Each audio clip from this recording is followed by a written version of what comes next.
Olá pessoal, meu nome é Eduardo, seja bem-vindo ao canal.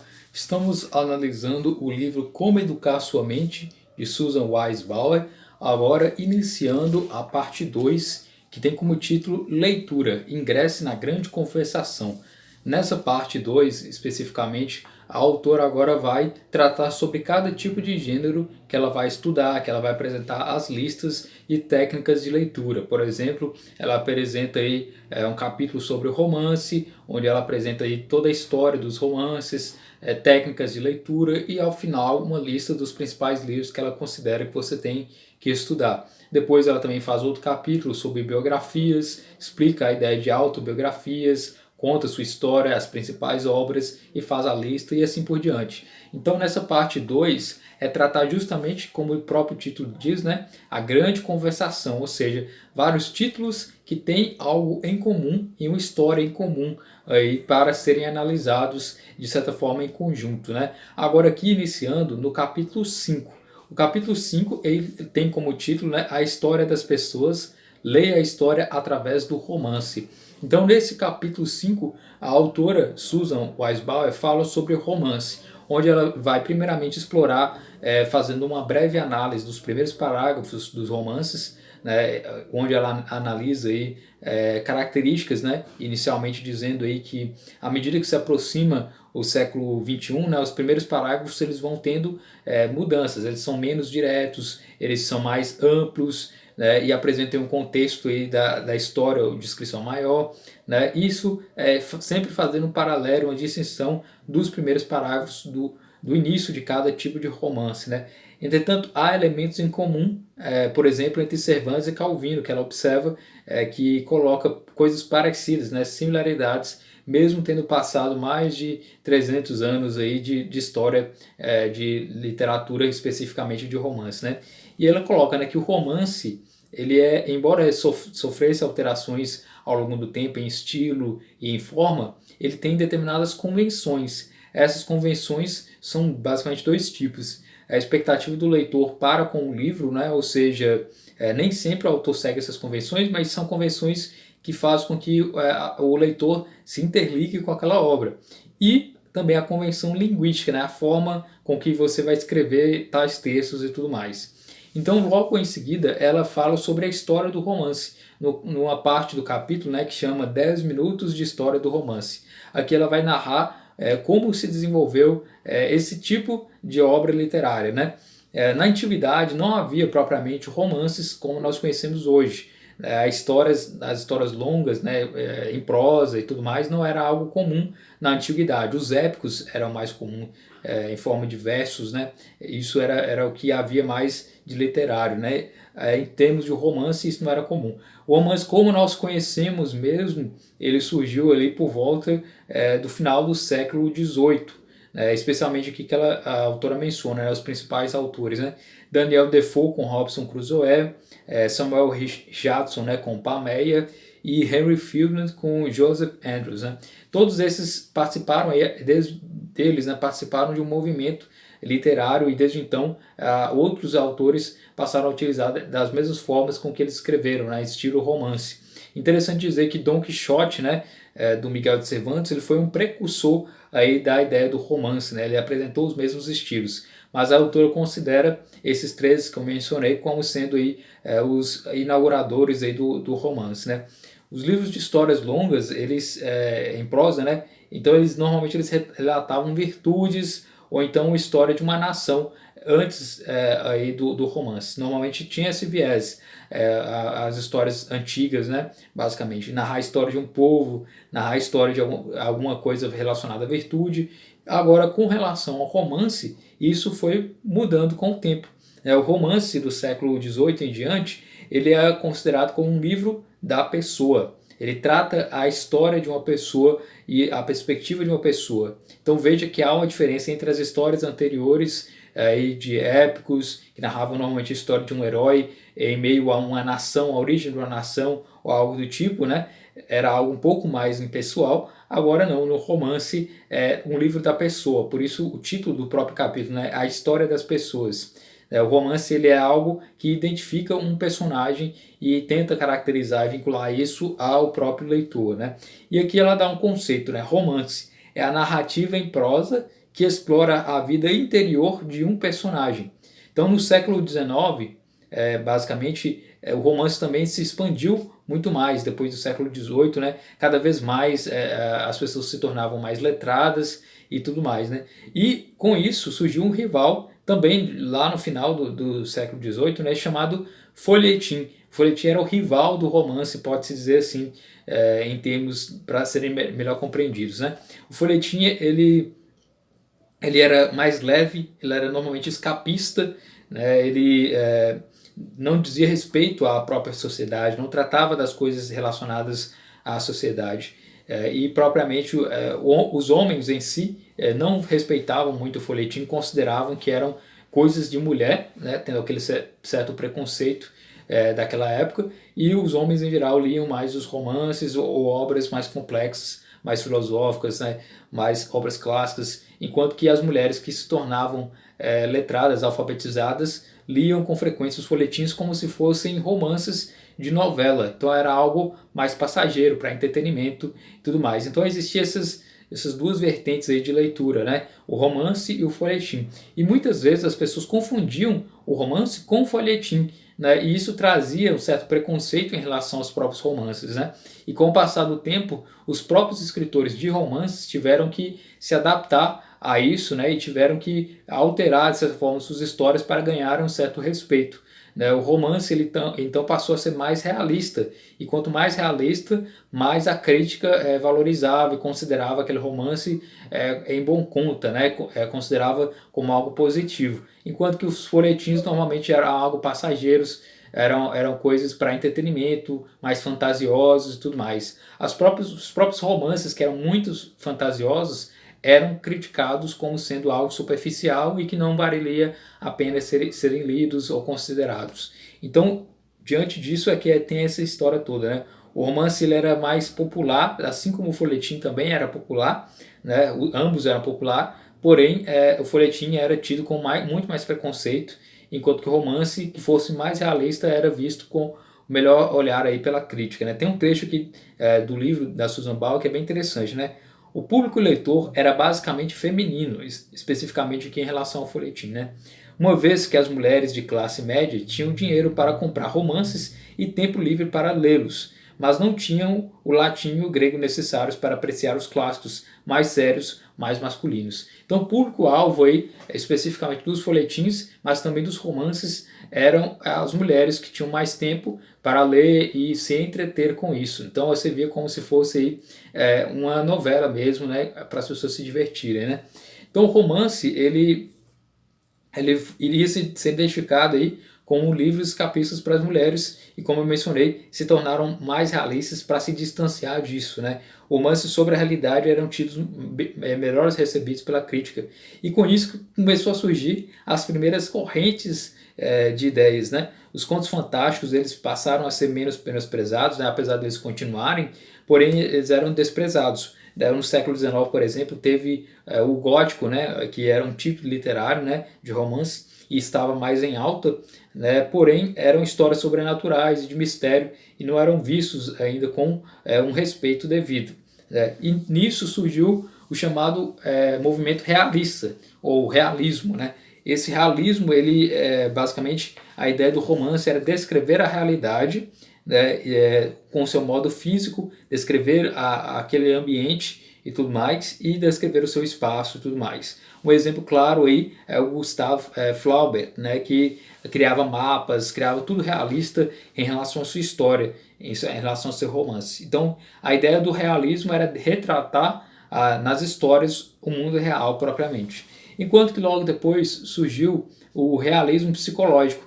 Diferentemente do realismo próprio, né, o realismo psicológico ele analisa a verdade do ponto de vista do personagem, do âmbito psicológico, analisando aí o que ele pensa, analisando o que ele estava verificando e analisando de acordo com o seu ambiente. A preocupação do realismo inicial era o mundo físico. Agora, no realismo psicológico, é o mundo das ideias, o mundo mental propriamente daqueles personagens. Um exemplo aí é Dostoiévski e Kafka, né?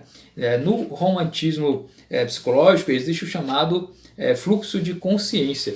Esse fluxo de consciência é definido aqui como uma técnica literária que apresenta os pensamentos e os sentimentos dos personagens conforme vão surgindo. Então, no realismo psicológico, a mentalidade, a ideia do personagem, do que ele pensa, do que ele está agindo em relação ao seu ambiente, em relação à própria história, é mais importante do que descrever propriamente o ambiente ou físico propriamente, né? Distancia aí do realismo inicialmente. Existe também o chamado naturalistas, né? Os naturalistas, eles é outra forma de realismo, onde eles vão basicamente buscar escrever romances com ideias técnicas e científicas. A ideia do naturalista é fazer do romance aí um relato científico, porém aí através aí de uma análise que ele vai colocar. Um exemplo aí é o autor Thomas Hardy, né? É bem interessante isso. Em seguida, temos a ideia do século XX. O século XX continua com o romance, né? Inicialmente, aí, no início do século XX, temos o chamado romance modernista.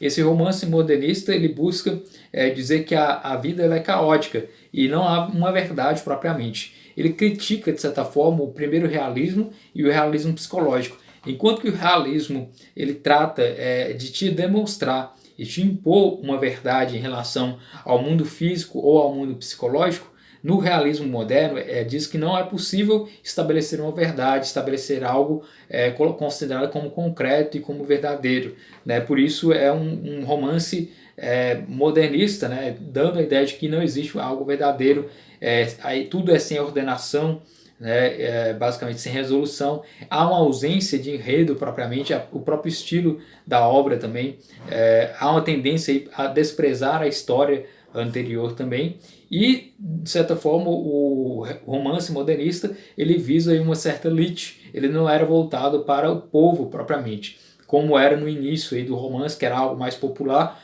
O romance modernista é voltado para uma elite, gerando aí um certo esnobismo, né? Temos depois a corrente chamada pós-modernista, né, que terminou ali na década de 70, e nesse pós-modernismo critica, né, dizendo que há várias formas de verdade. O próprio romance modernista seria uma forma de enquadrar a verdade também, e nenhuma autoridade ela pode revelar a verdade propriamente, nem mesmo o escritor com sua obra, nem mesmo algo que vai estabelecendo a verdade. Esse é o pós-modernismo, né? A verdade seria algo que é resultado de cada cultura, cada ambiente, cada cultura, cada povo teria sua própria verdade. Né? Escrever sobre a sociedade, ou sobre a influência da sociedade ou da construção social disso, né? Então, segundo o pós-modernismo, nenhuma história é necessariamente inédita. Na verdade, é um reflexo aí da própria sociedade, da própria cultura, que vai sendo aí sendo desenvolvido propriamente, né? E com o passar do tempo surge o chamado realismo mágico, que é a última etapa aí do romantismo, né? O romantismo em relação ao realismo mágico. Nesse realismo mágico quebra-se todos os parâmetros que eram discutidos antes, né? Os fins das tensões que haviam aí no século XIX. O real versus o ficcional, a fantasia versus a realidade, o romance versus o folhetim. No realismo mágico é voltada a ideia de fantasia e misturada propriamente com o estilo realista. Então são histórias de fantasia com um ar de realismo propriamente. Então é uma mistura aí de tudo aquilo que já foi visto também nas histórias anteriores, iniciais do romance, com o realismo propriamente. E é a corrente que nós vemos mais frequente atualmente aí nos romances, né? A ideia da autora também, ela coloca a chamada metaficção, que é interessante, né? Ao invés de se criar aí um mundo ficcional propriamente, né, ou de fazer um contraste em relação ao que é real, o próprio autor ele admite logo no início aí do seu livro de que se trata de uma história a ser contada, de que é uma história ficcional. E nisso a autora ela faz o paralelo tanto com Don Quixote com Ítalo Calvino.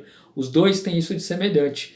O trecho que a autora indica do Don Quixote é o seguinte: sentem-se e deixem que eu lhes conte uma história. É apenas um faz de conta, mas está tudo bem. Vocês vão gostar de qualquer maneira. E no Ítalo Calvino tem o trecho: aqui está o meu livro. Põe os pés para cima e leia. Ambos os autores enunciam que se trata de história que não é real e que não tem essa preocupação de demonstrar algo que é descrito da realidade, diferente aí do próprio realismo, né, que tem essa tendência a demonstrar aquilo como sendo um relato daquilo que é real propriamente, né? Em seguida, a autora Susan Wise Bauer agora fala sobre como ler um romance, né? Ela apresenta as ideias do trívio, né? Dos 3 estágios de leitura. Primeiro estágio gramatical, estágio lógico, estágio retórico. Ela aqui coloca essas mesmas regras que já foram vistas no capítulo 4, agora especificamente para o romance, né? O primeiro nível é chamado nível de investigação, na leitura do estágio gramatical. Então, a primeira leitura é realizar aí, algo em relação ao início e ao fim. Fazer uma leitura do início ao fim daquele livro, sem se preocupar com muitos detalhes. E responder as seguintes questões. Quem são os personagens? O que acontece com esses personagens? Quais as mudanças que eles sofreram? Né? Depois dobrar a página que você achar que tem aí um evento importante. Em seguida, observar o título, a contracapa e o sumário, não ler o prefácio, a não ser que ele seja escrito pelo próprio autor, e elaborar uma relação dos personagens ao longo da história que você for lendo, elaborar aí uma lista dos nomes dos personagens e o que cada um representa, né? Então essa é fazendo etapas aí dessa leitura gramatical para entender do que se trata essa história, né? Identificar brevemente o principal evento de cada capítulo e anotar aí no seu caderno de notas qual o evento principal, tentando traçar uma ordem cronológica, fazer anotações iniciais de passagens que lhe pareçam interessantes, né? Algumas passagens sejam interessantes, você anota numa parte, né, fora dos resumos que você estiver fazendo, talvez na nota de rodapé, ou no lado assim, do caderno, ou numa folha separada. Um exemplo é anotar também a página do questionamento, da parte que você considera interessante. E no final dê ao livro seu próprio título e subtítulo, né? Para isso você tem que responder qual é o personagem central do livro e qual é o evento mais importante do livro. E depois você vai dar um título e um subtítulo para aquele livro. Então, essa primeira fase aí, o estágio gramatical, é identificar do que se trata aquele livro. Quem é o personagem principal, quais são os principais eventos, qual a ordem desses eventos, tudo isso para você entender do que se trata o livro e qual o contexto desse livro aí dentro da própria história que ele está se propondo a mostrar, né? Em seguida temos o segundo nível, é o nível de investigação, também chamado de estágio lógico.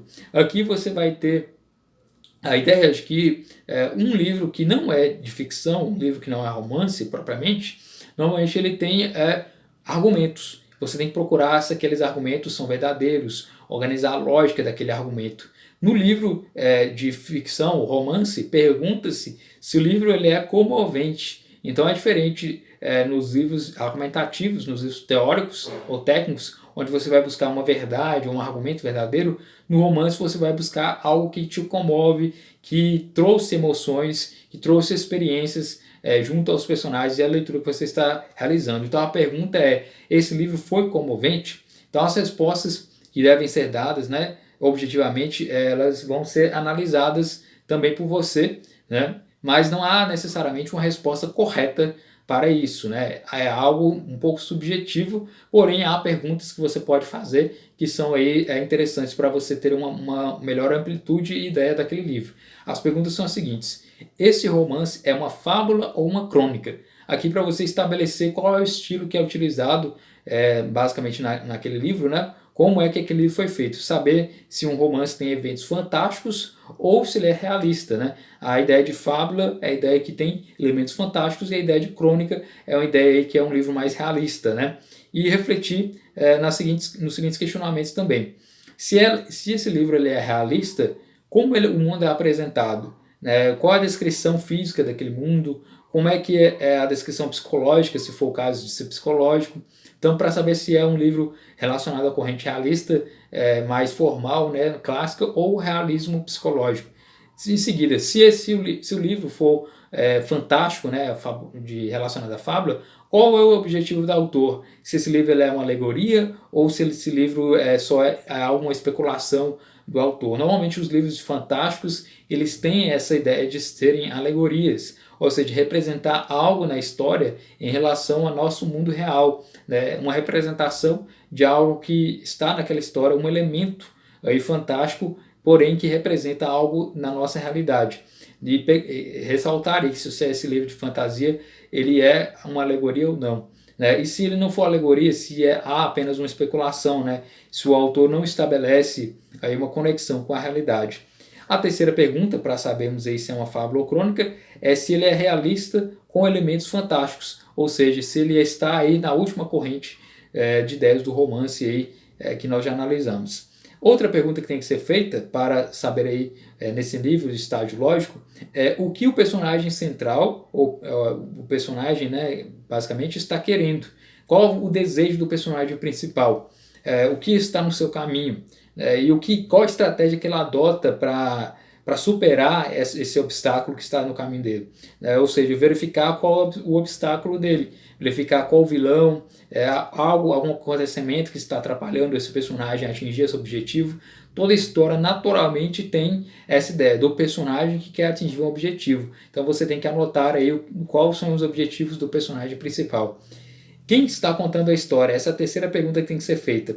Qual é o ponto de vista do autor? E aqui a autora Susan Weisbauer vai enumerar uma série de formas com que o próprio escritor coloca a história. Primeiro, os tipos de narrador propriamente, né? Primeira pessoa, ou eu, que escreve a história, né, limitada ao que o personagem sabe. Por exemplo, no próprio livro, né, eu estava andando, eu estava fazendo isso e tudo mais, onde o personagem narra a sua própria história. Por isso, a primeira pessoa. A segunda pessoa, né, onde o escritor ele coloca como se fosse um personagem dentro de um jogo de aventura. É como se fosse um jogo de RPG, onde a pessoa vai descrever, né? Você estava caminhando por um lugar quando de repente algo terrível aconteceu. Você era uma pessoa muito animada, porém algo inédito aconteceu. Esse é um tipo de narração onde o próprio autor trata e inclui o leitor propriamente na narrativa, né? Como se fosse um jogo. Em seguida temos a terceira pessoa, né, onde agora o autor se distancia da história, porém ele ainda é um personagem dentro da história, onde ele narra outra história propriamente, né?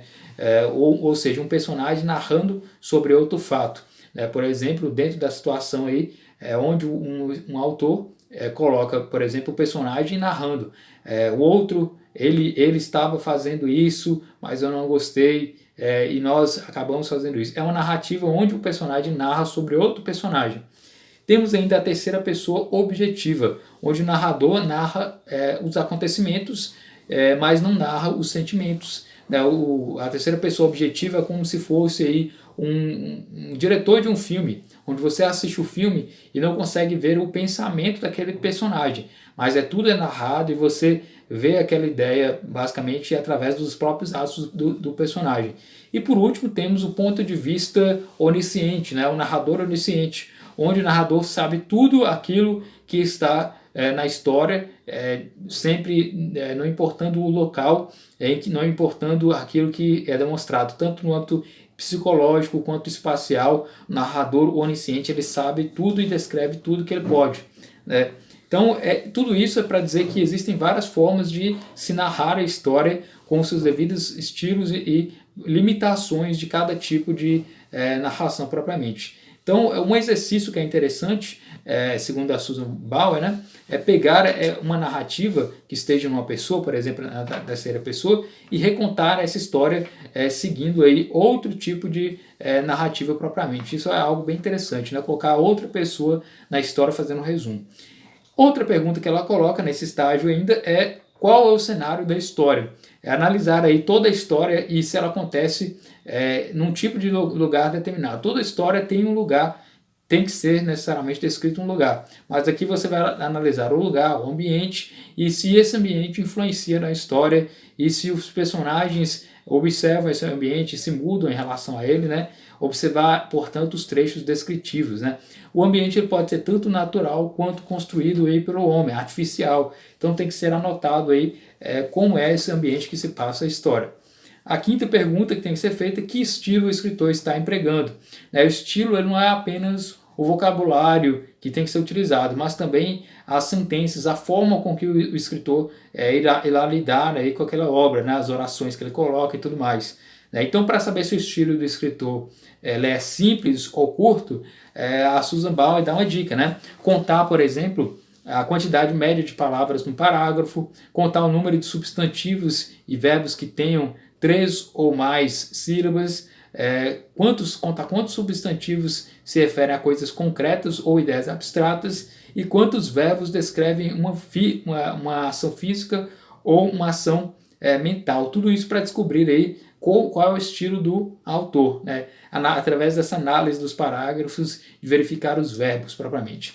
Em seguida ela fala sobre as imagens e metáforas, né? Para saber analisar o que é imagem dentro daquela obra. Se essa imagem está repetida ao longo da história, ela tem que ser considerada. Um exemplo aí, se uma cor determinada na história ela é repetida ao longo do tempo, e verificar se isso tem algum significado, se é uma metáfora.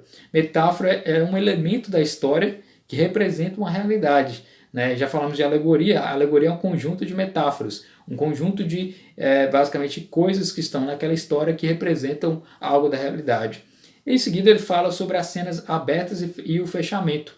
Como é que se dá o início da história e como é que se dá o final da história propriamente. Né? Basicamente, o livro ele tem as suas próprias características de como começar. Né? Ele pode ser lento, ele pode ser curto, pode ser complexo, pode ser simples, enquanto que o fechamento também. O fechamento ele pode ser uma resolução fechada, né? Ou seja, não vai acontecer mais nada naquela história, é um final fechado, ou pode ser ainda um fechamento de exaustão lógica, onde aí vai haver uma repetição da história, ou seja, a volta dos acontecimentos. E basicamente isso. Tudo isso para analisar aí esse estágio lógico, analisar aí do que se trata a obra e analisar agora basicamente como ela se desenvolve, do que ela trata, como os personagens lidam e tudo mais. Agora temos o chamado terceiro nível. Nesse terceiro nível, é o chamado nível de investigação na leitura do estágio retórico. Para Susan Bauer, o estágio retórico ele precisa necessariamente de haver um diálogo, como nós já vimos no capítulo anterior. Analisar as ideias e perceber aí se as pessoas concordam com aquele livro, se aquele livro tem aí basicamente algo comovente para você.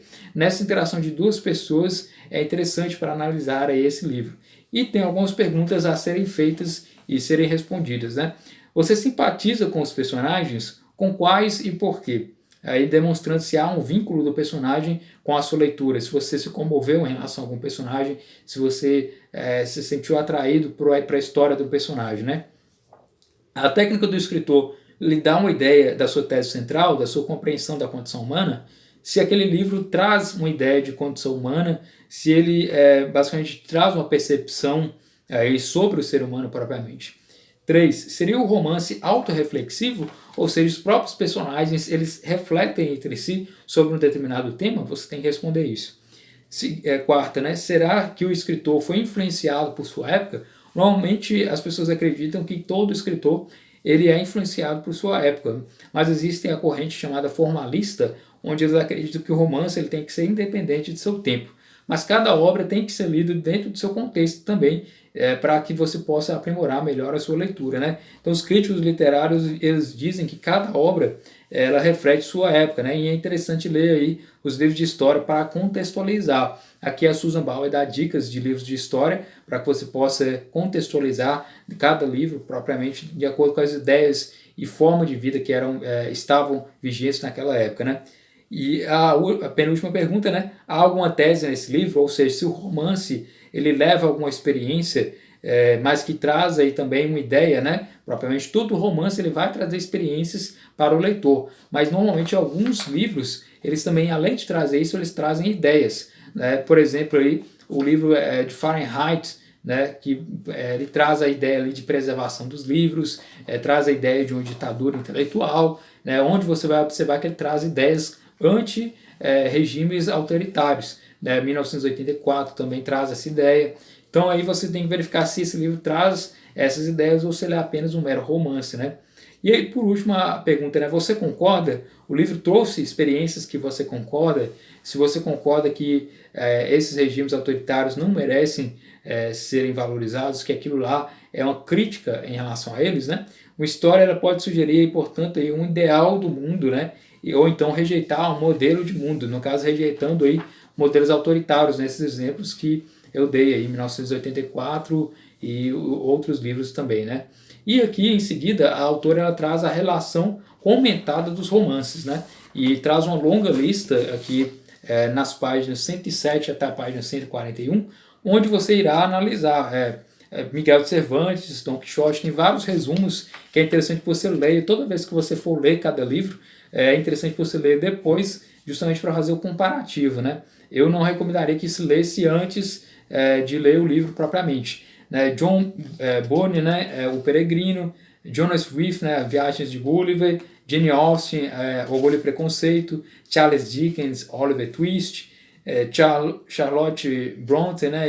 Jane Eyre, Nathaniel Hawthorne, né? A Letra Escarlate, Herman Melville, Moby Dick, Harriet Beecher Stowe, A Cabana do Pai Tomás, Gustave Flaubert, né? A Madame Bovary, Fyodor Dostoiévski, Crime e Castigo, Lev Tolstói, Ana Karenina, Thomas Hardy, né? O Regresso de um Nativo, Henry James, Retrato de uma Senhora, Mark Twain, As Aventuras de Huckleberry Finn, Stephen Crane, A Glória de um Covarde, Joseph Conrad, Coração das Trevas, Edwin Walton, A Casa da Felicidade, F. Scott Fitzgerald, O Grande Gatsby, Virginia Woolf, né? Mr. Dalloway, Franz Kafka, O Processo, Richard Wright, Filho Nativo, Albert Camus, né? O Estrangeiro, George Orwell, 1984, Ralph Ellison, O Homem Invisível, Saul Bellow, A Garra e a Vida, Gabriel Garcia Marques, né? 100 Anos de Solidão, Italo Calvino, Se um Viajante numa Noite de um Inverno, Toni Morrison, Cântico de Salomão, Dom DeLillo, Ruído Branco, A.S. Bia de Possessão, e é isso, né? Ela dá essa lista, cada um deles com um resumo de cada um desses livros aqui, considerados romances que ela indica para a leitura, sempre fazendo uma leitura em ordem cronológica desses livros, seguindo a lista que ela recomenda. Então esse é o capítulo 5, espero que você tenha gostado desse vídeo, se inscreva no canal, curta, compartilha, muito obrigado pela atenção.